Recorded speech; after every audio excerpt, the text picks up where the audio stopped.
And I just want to thank everybody for joining myself and our special guest here this afternoon on a Saturday. Really excited about the presentation we have today. I wanted to welcome all the way from Chile today, Santiago, Gonzalo Lira. Are you with us, Gonzalo?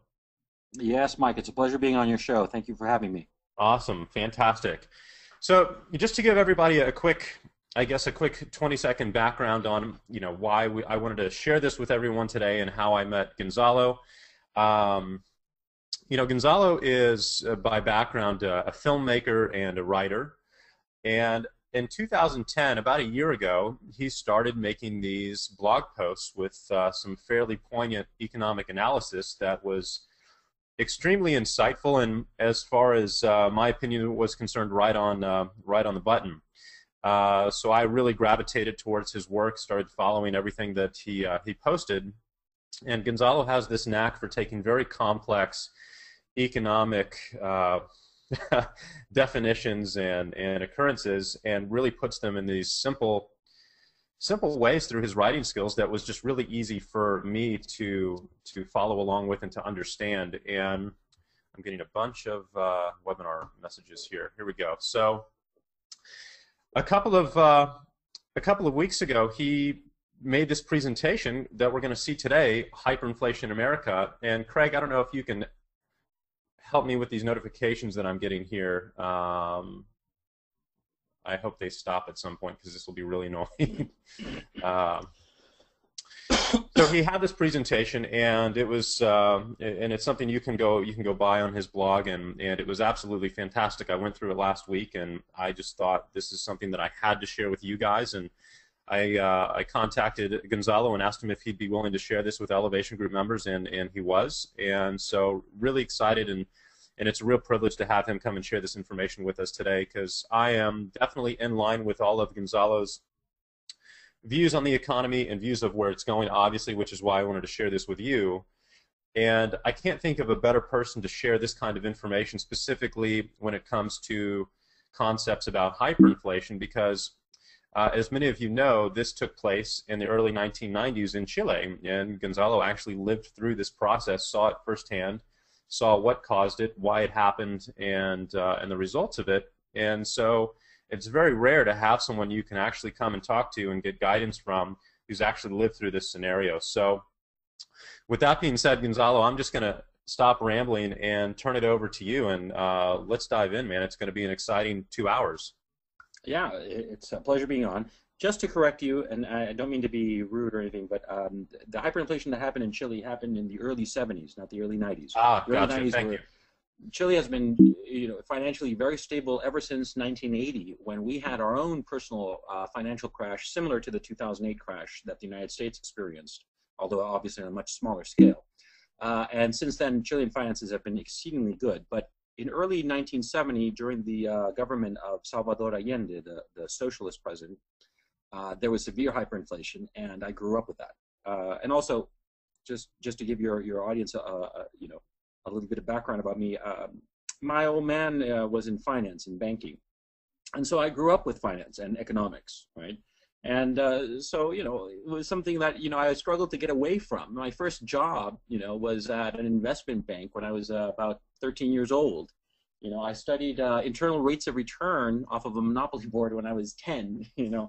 And all my life I was struggling to get away from that, and here I am as an adult, neck deep in this stuff, and happy as a pig in a trough, to tell you the truth, because we're living in remarkable times, and I'm going to be discussing that. And in order to start with this, insofar as hyperinflation is going to happen in the United States, it's important to get a little bit of history. I'm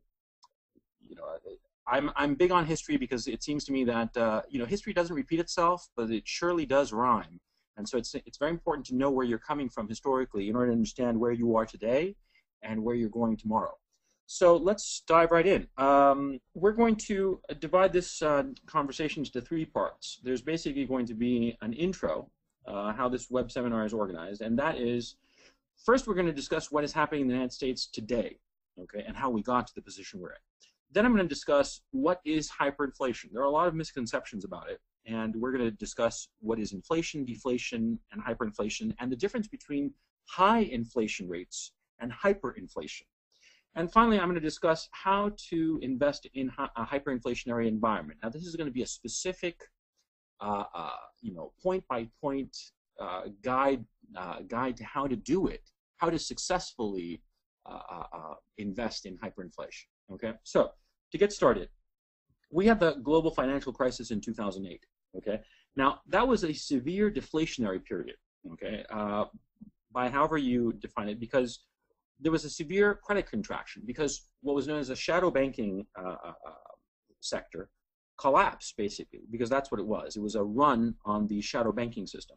So credit contracted by about $2 trillion. Now, because of this credit contraction, which was across the board, which was visible insofar as, all these so-called toxic assets that, went belly up, the same thing happened with demand. Demand collapsed, and this further fueled a deflationary pressure. Now, why is deflation bad? Collapsing demand brings down prices, obviously. Fewer people want to buy. The producers of those objects start, selling them for less. Now, lower prices hurt production, and that brings, job losses, because a producer of, say, a widget that can't sell it for $10 is going to sell it for $7. And if they can't sell it for $7, they're squeezing their own margins, so they have to start laying off people. Job losses mean further contracts demand, because if you're unemployed, you're not going to be spending what you used to spend, and so it becomes a vicious downward spiral. Okay, now the Fed was and is extremely concerned about deflation. The Federal Reserve, I'm referring to, and this is a legitimate concern. Okay, there are a lot of people who said that, well, a lot of things that the Federal Reserve has done are just stupid or foolish or what have you, but they are right intentioned. It's just unfortunately that the way that they have gone about trying to solve this problem of deflation has been erroneous in my view. But we'll get to that in a second. Now, there are two key players in this whole thing: the federal government and the Federal Reserve. Obviously, because they are the biggest gorillas in the economy insofar as monetary policy is concerned, that is the Federal Reserve, and insofar as spending is concerned, that is the federal government. So, what did the federal government do, to fight deflation? They basically stimulated the economy to resuscitate demand and bring it back to pre-crisis levels. The stimulus package, $700 billion and what have you.